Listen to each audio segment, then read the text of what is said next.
Alright, hello everyone, it's Team Rocket Draws here with another Pokemon drawing tutorial, and for this video guys, we're gonna be drawing Weepinbell. So as you guys can see on screen, this is how it ends up looking like. So if you guys want to learn how to draw it, then let's get started. I'm also gonna put up a reference right now on screen that way it's easier for you guys to draw, and at the same time you guys can get all your details. Just keep in mind guys that we are gonna start off by doing a sketch, and then from there on you guys are gonna do your final drawing, so remember to do your lines light.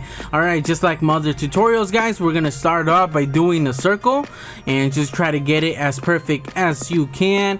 And once we have that, we're just gonna split it in half both ways, and this circle is actually gonna be how big Weepinbell is gonna be. So depending how big you guys are gonna want it, do the circle that big.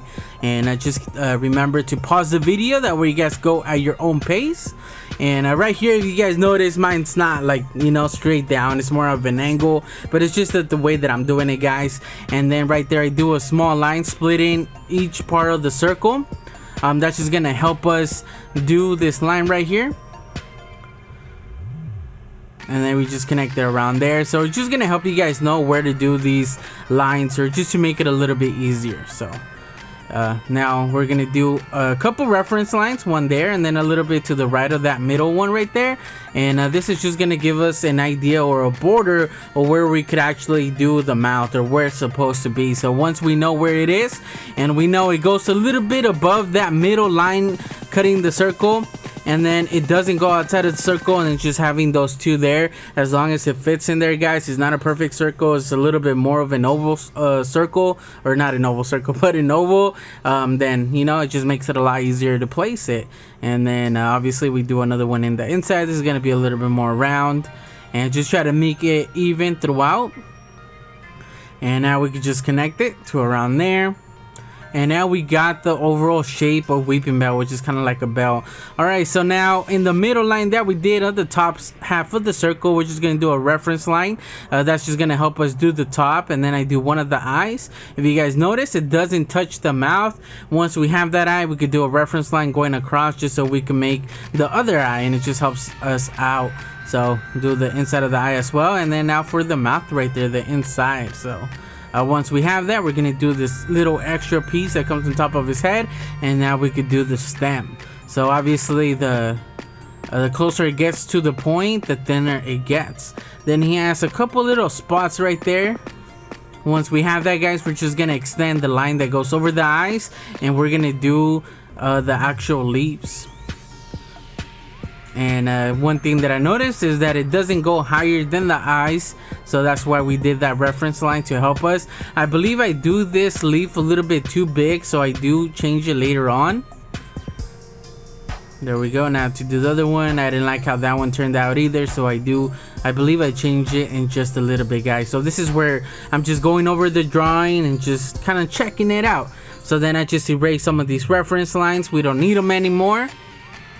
And I believe this is where I noticed that the leaves were just too big. So you guys don't have to do that, depending on how you guys did it. You know, if you guys are comfortable with the way that you guys did them, then just go for it. You guys don't have to change them just because I did. So now that you guys have your sketch guys, now if anything that doesn't look right is gonna be noticeable. So maybe the eyes are not the same size, or maybe they're not in the right spot, or it just looks a little bit funky, or maybe the mouth's a little bit weird. Now that we have our sketch, it's a lot easier to notice these things, and this is when you guys are supposed to make your changes. For example, I didn't like the way that the leaves look, so I did go back and I changed them.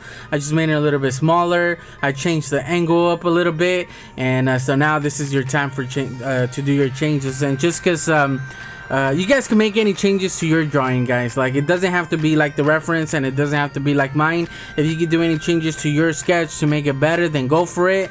Remember, this is just a reference, it doesn't have to be the same. So from there you guys can do anything you guys want. Right here what I end up doing is just outlining it with a pen. And then once I have that, and then yeah, I could just erase the pencil once the ink dries. A lot of the times I just erase the sketch, and even though I erase it, most of the time I can still see the lines there, and then I just, you know, make a cleaner outline. A lot of people like to trace their sketch into like a better piece of paper, or just in another piece of paper, that way they can have a cleaner drawing. It all depends on how you guys want to do it, but I ended up using my Prisma Premier color markers and my Copics to color him, guys, to lay down the base color, and then I just went over it with some color pencils just to add a little bit more of a like some more shading, a little bit different grading and stuff like that. And then I just used a white gel pen to add some highlights, and I think overall it came out okay, guys. So if you guys notice, on top of the left eye, I didn't connect it in the right spot with the Sharpie or with the pen. On the right eye, I did it a little bit on the left, so that was my mistakes. I think it just made him look a little bit sad. So yeah, guys, don't make the same mistakes that I did. But yeah, guys, so hopefully you guys enjoyed the tutorial. Let me know in the comment section below if you guys ended up drawing Weepinbell. Also, let me know by leaving a like. That just lets me know how many people actually drew Weepinbell. So yeah, guys, so if you guys have any questions, make sure to leave a comment below, and I'll be happy to reply as soon as I can. And yeah, don't forget to check out my other tutorials, and I guess I'll just catch you guys on the next one. Team Rocket Draws out.